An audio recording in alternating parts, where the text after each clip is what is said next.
Let's talk about why PTOs and PTAs all should have specified term limits in their bylaws. This is super important for so many reasons. If we haven't yet met, I'm Christina Heideck. I'm a PTO and family engagement expert. The very first reason is that healthy groups have volunteers who act like generalists. They're not just specialists in one particular area. If you have only one person in your group that's really good at fundraising, what happens when their kid graduates from the school? Or when their family moves across country for a job opportunity? Like, your group will be left scrambling. So it is much better if you have people who can kind of flow in and out of roles, who you can, during the nominating process, when you're selecting leaders for your group for the upcoming year, when you have people that can plug many different roles. Now, in my time as a PTO leader, over the last 14 years, I have been in every single role except for the treasurer role, because math and I don't see eye to eye. And it's just easier. That's just not my jam, right? So I'm really good at other things, not math, not accounting. Not that it's hard. It's just hard for me personally. Having volunteers who know a little bit about everything and who feel comfortable being slotted into different roles will really help your group, because then you won't have like gaping leadership vacancies or like holes in your group where there's no one who understands how to run family events. It's just a good leadership development practice to have the turnover in the individual roles, so that no one is just kind of getting elected into a position or being appointed to a position and just kind of sitting there. Sometimes people might seem like they're a good fit, but they're not a good fit at all. Like, I can think to one time we had a fundraising chair who was not actually interested in doing the work of a fundraising chair. Like, she kind of half-heartedly did a fundraiser and it failed miserably. And when we were meeting in December to kind of review the fall semester and see where we were financially, there was a huge financial hole. Our budget had to be slashed, and it was the saddest meeting, because I remember sitting in that room and everyone ran around the table and looked at their budget and said, well, I can give up this much. And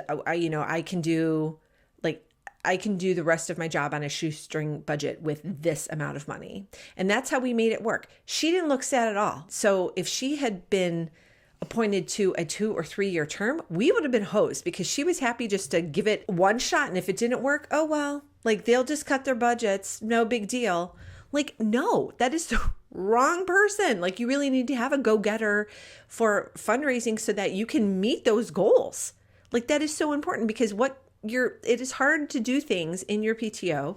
It's hard to support your school community if you don't have money to do things. Like, sure, you can get donations. It's just harder. You can still make it work if you have no money. There are still fabulous things that you can do for your school community with no money or very small amount of money.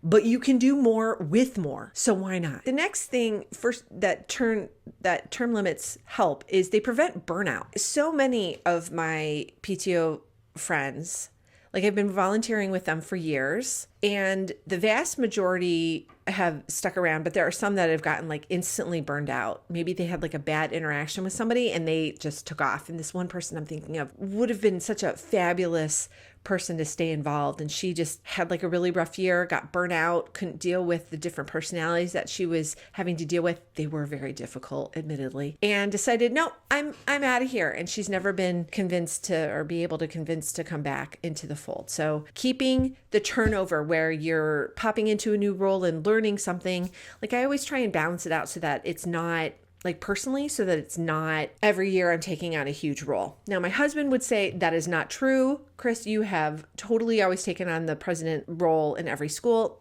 Yes, that's true. I do love being president of groups. I think it has been so personally rewarding, and the impact on the schools that I was able to have a vision and really see it through is really rewarding. But if I was president in one school, because my kids only were in the same school for 2 years, when my kindergarten and third grade, when they were in that one school together, and then freshman and senior in high school. So I've been in 2 PTAs for multiple years. The majority of the time, really, I had a kid. I was involved in multiple groups. So if I had a big role in one PTO, then I would take a smaller role in the other one. And there was only 1 or 2 years when that plan did not work out for whatever reason, and those were rough years. So I highly recommend doing that so you can prevent the burnout, but also knowing that I didn't have a 3-year time commitment. in any of the roles, that it was limited to 1 or 2 years, was much easier to deal with personally. And I maybe felt burnt out in the short term, but not long term so much that I felt like I couldn't handle PTO stuff at all and had to kind of leave volunteering entirely. Before we get to the last 2 reasons why all PTAs and PTOs should have term limits, I just want to take a moment to say that this video is being brought to you by the President Success Kit. It's the best way to get organized and feel instantly in control with all the forms and systems you'll need for an awesome term as a group leader and president. Term limits also help power struggles. I kind of referred to this earlier when I said that one person won't just be sitting in a position kind of forever. They'll know that their power is checked. There will be, if you have a not so good leader, they will be rotating out.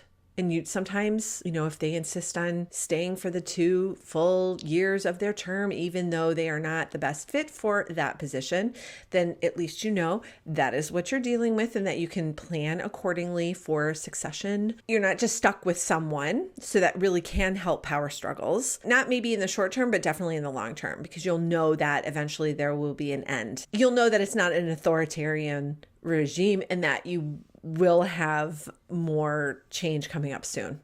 The last reason to have term limits is that it just makes your group more professional, and others will see it as professional because that is what larger nonprofits and organizations do, that they have term limits. Think about more elected leaders for governmental positions. Like, you have a natural turnover with regularly scheduled elections, right? So it kind of follows the same thing. I definitely recommend that if you do not have term limits currently for your PTO, and that you discuss within your group generally what would be a good amount of time. Like I said, 2 years is really, I think, a really good time for all elected positions, and appointed positions, maybe just 1 year. Like if it's a committee head, maybe just 1 year. There might be other factors that are influencing the length of the term. For example, I had one situation where I was stepping into the group as a president, and the previous president had appointed the scholarship chair to a 3-year term. The only problem with that was in his 3rd year of doing it, he would have had a senior. It's really not good practice to have someone, an interested party, in charge of the scholarship program, because he could have influenced it. For example, if there wasn't enough